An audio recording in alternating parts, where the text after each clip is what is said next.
বিসমিল্লাহির রহমানির রহিম। আজকের এই নির্বাচনী জনসভার সম্মানিত সভাপতি, আমার সামনে উপস্থিত চট্টগ্রামবাসী, মঞ্চে উপস্থিত নেতৃবৃন্দ, আমার প্রিয় সহকর্মীবৃন্দ, প্রিয় ভাই ও বোনেরা, আসসালামু আলাইকুম। আসসালামু আলাইকুম। অন্যরা কেন আছেন?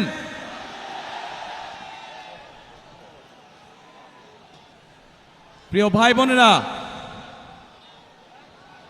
আজকে আমরা এখানে সকলে একত্রিত হয়েছি একটি লক্ষ্যকে সামনে রেখে, অর্থাৎ একটি পরিবর্তনকে সামনে রেখে আমরা সকলে একত্রিত হয়েছি। এই সেই চট্টগ্রাম, এই সেই চট্টগ্রামের পুণ্যভূমি, যেখান থেকে শহীদ রাষ্ট্রপতি জিয়াউর রহমান 1971 সালের স্বাধীনতার ঘোষণা দিয়েছিলেন। এই সেই চট্টগ্রামের পুণ্যভূমি, যেখানে শহীদ রাষ্ট্রপতি জিয়াউর রহমান শহীদ হয়েছিলেন।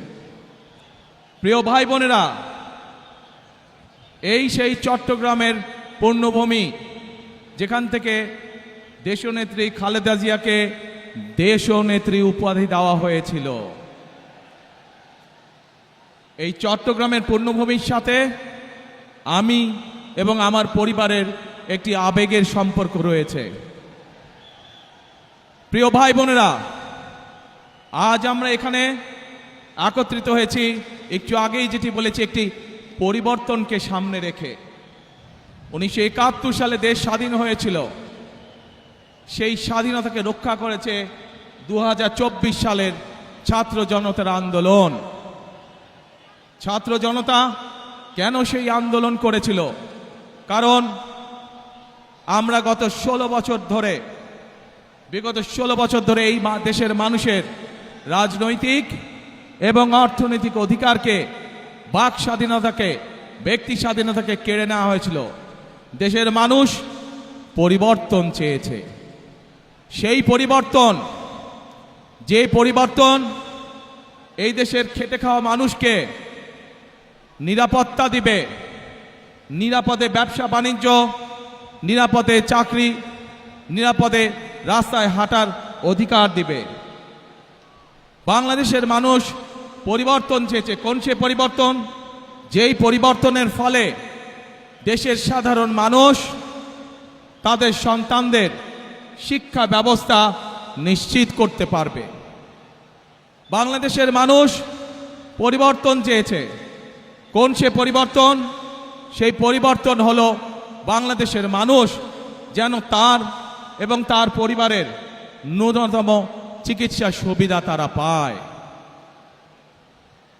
প্রিয় ভাই বোনেরা, বাংলাদেশের মানুষ আরেকটি পরিবর্তন চেয়েছে, অর্থাৎ তার রাজনৈতিক অধিকার, যেটি তার কাছ থেকে কেড়ে নেওয়া হয়েছিল, সেই অধিকার যাতে বাংলাদেশের মানুষ প্রয়োগ করতে পারে। সেই অধিকার, যে অধিকার তার কাছ থেকে কেড়ে নেওয়া হয়েছিল, কথা বলার অধিকার, সেই অধিকার মানুষ আবার পুনঃপ্রতিষ্ঠিত করেছে। 2024 সালের 5ই আগস্ট বাংলাদেশের মানুষ পরিস্থিতির পরিবর্তন করে আগামী দিনে বাংলাদেশে এই পরিবর্তনগুলো চায়। এখন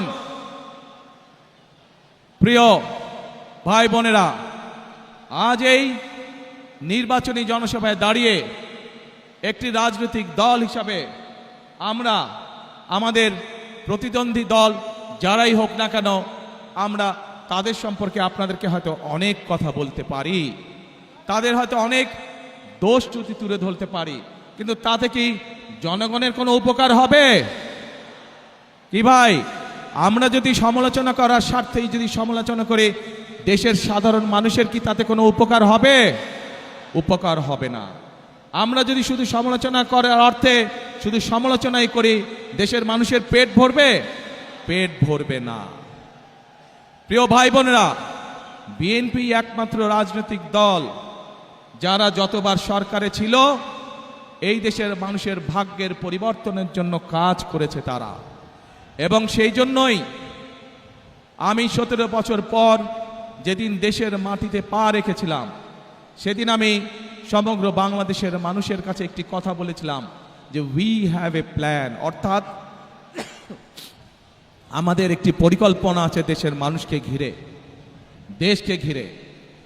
বাংলাদেশে এই মুহূর্তে জনসংখ্যার অর্ধেক জনসংখ্যা হচ্ছে তরুণ বা যুবক সমাজের সদস্য।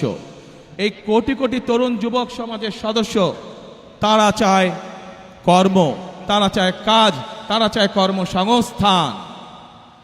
এই যে চট্টগ্রাম বাংলাদেশের ব্যবসা বাণিজ্যের প্রাণকেন্দ্র, সেই চট্টগ্রামের মানুষ সহ সারা বাংলাদেশের মানুষ চায় একটি নিরাপদ পরিবেশ, যেই নিরাপদ পরিবেশে তারা ব্যবসা বাণিজ্য করতে পারবে, বাণিজ্যিক সুবিধা তারা চায়। এই চট্টগ্রামের মানুষ সারা বাংলাদেশের মানুষের মতন চায় যে তাদের সন্তানরা যাতে লেখাপড়া করতে পারে, সেই পরিবেশ তৈরি তারা চায়। এবং সেই জন্যই আমরা বলেছি আপনাদের রায় 12 তারিখে ইনশাল্লাহ আমরা সরকার গঠনে সক্ষম হলে আমরা আমাদের প্রাইমারি শিক্ষা ব্যবস্থা সহ বিভিন্ন শিক্ষার স্তরে স্তরে আমরা পরিবর্তন আনতে চাই, যেখানে আমরা শিক্ষা ব্যবস্থাকে এমন করে গড়ে তুলতে চাই যেখানে আমাদের তরুণ যুবক সদস্যরা, তরুণ সমাজের সদস্যরা শুধু সার্টিফিকেট শিক্ষা ব্যবস্থাই পাবে না, একই সাথে তাদের শিক্ষা ব্যবস্থা এমন হবে যাতে শিক্ষা জীবন শেষে তারা কর্মসংস্থানের ব্যবস্থা সহজেই করে নিতে পারে। এবং সেজন্যই আমরা বলেছি যে আমরা হয়তো আপনাদেরকে বলতে পারি অমুক জায়গায় এত বেডের হসপিটাল করব, তমুক জায়গায় এত বেডের হসপিটাল করব, কিন্তু আমরা তা বলতে চাই না আপনাদেরকে। বরং আমরা চাই গ্রামের মানুষের কাছে, গ্রামের নারীদের কাছে, গ্রামের শিশুদের কাছে স্বাস্থ্য সেবা তাদের ঘরে ঘরে পৌঁছে দিতে। এবং সেজন্যই আমরা 1 লক্ষ হেলথ কেয়ারার নিযুক্ত করার পরিকল্পনা গ্রহণ করেছি, যাতে করে মা বোনেরা এবং শিশুরা ঘরে বসে কম বেশি চিকিৎসা সুবিধা পেতে পারে। প্রিয় ভাই বোনেরা, বাংলাদেশের জনসংখ্যার অর্ধেক নারী, এত বিপুল সংখ্যক যেই জনসংখ্যার অর্ধেক নারী, সেই নারীদেরকে আমরা কর্মহীন রেখে আমরা কোনোভাবেই আমাদের এই বাংলাদেশকে আমাদের প্রত্যাশিত লক্ষ্যে নিয়ে যেতে পারবো না। এবং সেই জন্যই এই নারীদেরকে দেশনেত্রী খালেদা জিয়া যখন দেশ পরিচালনার দায়িত্বে ছিলেন তখন আপনারা দেখেছেন উনি স্কুল থেকে শুরু করে ইন্টারমিডিয়েট পর্যন্ত মেয়েদের শিক্ষা ব্যবস্থা ফ্রি করে দেওয়ার ব্যবস্থা করেছিলেন। এটি ধারণা আছে আপনাদের যে আমরা সেই নারীদেরকে সেই শিক্ষা ব্যবস্থার ফলে, ফ্রি শিক্ষা ব্যবস্থার ফলে নারীদের একটি বৃহৎ অংশ আজ শিক্ষিত হয়েছে, কিন্তু সেই নারীদেরকে আমরা স্বাবলম্বী করে, অর্থনৈতিকভাবে স্বাবলম্বী করে গড়ে তুলতে চাই। এবং সেই জন্যই আমরা বলেছি আপনাদের ভোটে ইনশাল্লাহ আগামী 12 তারিখে বিএনপি সরকার গঠনে সক্ষম হলে আমরা বাংলাদেশের প্রত্যন্ত অঞ্চলে গ্রামগঞ্জ সহ সকল পরিবারের নারীদের কাছে আমরা ফ্যামিলি কার্ড পৌঁছে দিতে চাই। প্রিয় ভাই বোনেরা, বাংলাদেশের মূল প্রাণ শক্তি হচ্ছে কৃষক।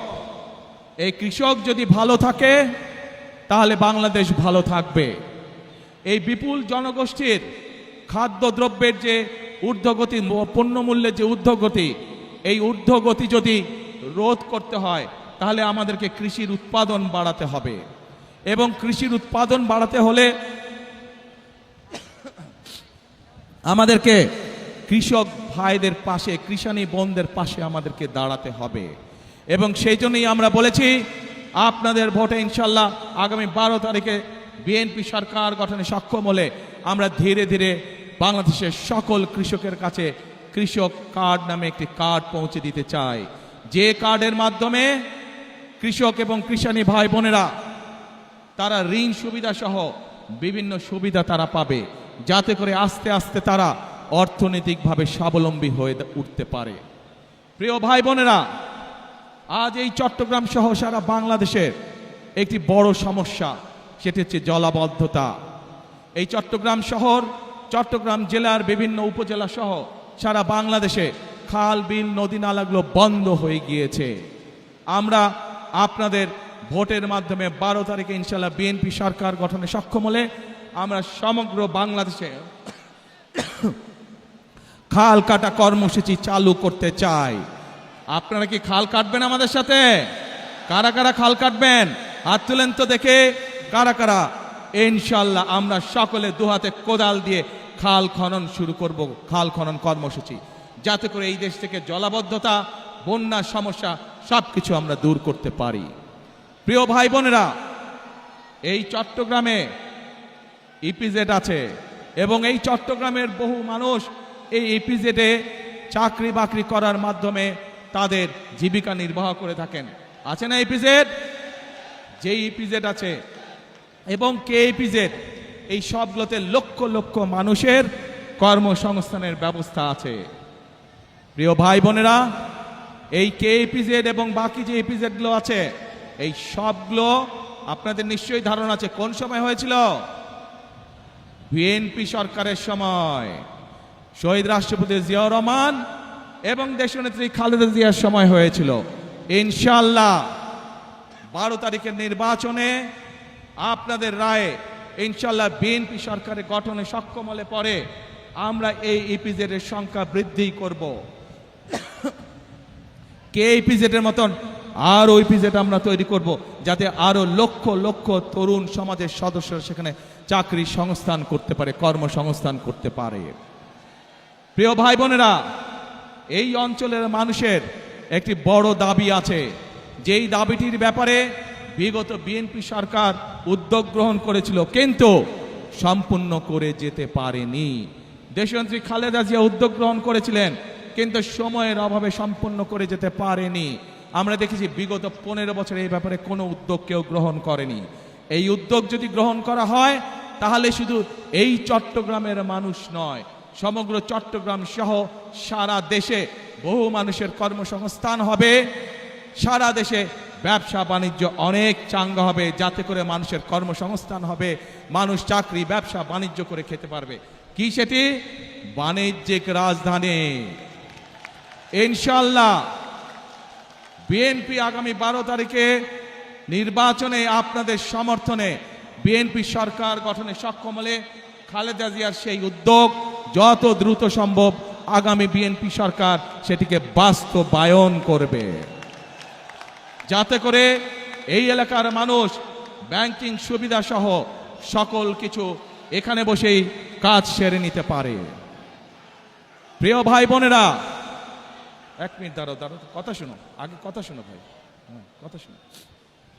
প্রিয় ভাই বোনেরা, আমি যে এই সংক্ষিপ্তভাবে আপনাদের সামনে পরিকল্পনার কথাগুলো তুলে ধরেছি, আপনারা কি কম বেশি সবাই শুনতে পেরেছেন, বুঝতে পেরেছেন? কি ভাই, ওই যে রাস্তার মধ্যে মানুষ আছে আপনারা শুনতে পেয়েছেন? আচ্ছা, পেছনে যে মানুষ আছেন শুনতে পেয়েছেন? এখন এই আপনাদের কি মনে হয় যে আমরা যদি এই পরিকল্পনাগুলো গ্রহণ করতে পারি তাহলে দেশের মানুষ যেই পরিবর্তন আশা করেছিল ধীরে ধীরে আমরা সেই ভালো পরিবর্তনের দিকে এগিয়ে যাব? আপনারা কি সেইটা মনে করেন? ইনশাআল্লাহ। প্রিয় ভাই বোনেরা, যদি তাই হয়ে থাকে তাহলে বিএনপি সরকার ইনশাআল্লাহ আপনাদের কাছে যেই প্রতিশ্রুতিগুলো দিয়েছে, বিএনপি যেই প্রতিশ্রুতিগুলো দিয়েছে সেগুলো ইনশাআল্লাহ বিএনপি সরকারে গেলে ধীরে ধীরে আমরা বাস্তবায়ন করব। কিন্তু তার আগে আপনাদের একটি দায়িত্ব আছে প্রিয় ভাই বোনেরা। আপনারা যদি মনে করেন যেই উদ্যোগগুলো আমরা গ্রহণ করেছি, এই প্রতিশ্রুতিগুলো বা যেই পরিকল্পনাগুলো আপনাদের সামনে আমরা তুলে ধরেছি, এই পরিকল্পনাগুলো বাস্তবায়ন করতে হয়, তাহলে অবশ্যই বিএনপিকে সরকার গঠন করতে হবে। আপনারা যদি বিএনপির পাশে থাকেন, আপনারা যদি বিএনপিকে সমর্থন দেন, 12 তারিখের নির্বাচনে আপনারা যদি বিএনপিকে ধানের শীষে জয়যুক্ত করেন, তাহলেই একমাত্র আমরা এই পরিবর্তনগুলো করতে পারবো। আপনারা কি আছেন আমাদের সাথে? আলহামদুলিল্লাহ, আলহামদুলিল্লাহ। কি ভাই, রাস্তার উপরে মানুষগুলো আছেন আমাদের সাথে? আলহামদুলিল্লাহ। ওই তো পাহাড়ের উপরে, হ্যাঁ ওই যে পাহাড়ের উপরে হাতের বাম দিকে, ওনারা আলহামদুলিল্লাহ। এখন প্রিয় ভাই বোনেরা, যত পরিকল্পনা বলেছি আমি আপনাদের সামনে সংক্ষেপে, এই পরিকল্পনাগুলো যদি বাস্তবায়ন করতে হয় আমাদেরকে অবশ্যই দুটো বিষয়ে নজর দিতে হবে। একটু শুনেন, যারা স্লোগান দিচ্ছেন একটু শুনেন, দলের নেতাকর্মী যারা স্লোগান দিচ্ছেন দয়া করে আমার কথাটা শুনেন। আমরা যত পরিকল্পনাই গ্রহণ করি না কেন, এই পরিকল্পনাগুলো বাস্তবায়ন করতে হলে অবশ্যই আমাদেরকে দুটো বিষয় খুব কড়াকড়িভাবে নজর দিতে হবে। কারণ এই দুটো বিষয় বাংলাদেশের জনগণকে তাদের প্রাপ্য অধিকার থেকে বিগত দিনগুলোতে বঞ্চিত করেছে। এবং অতীতে বিএনপি যতবার দেশ পরিচালনা করেছে, বিএনপি প্রমাণ করে দেখিয়েছে যে এই দুটো বিষয় একমাত্র বিএনপি সফলভাবে করতে পারে কাজ। কি সেই বিষয় দুটো? সেই বিষয় দুটো হচ্ছে, এক, মানুষের নিরাপত্তা, যাতে করে মানুষ নিরাপদে চলাফেরা করতে পারে, ব্যবসা বাণিজ্য চাকরি বাকরি সব করতে পারে।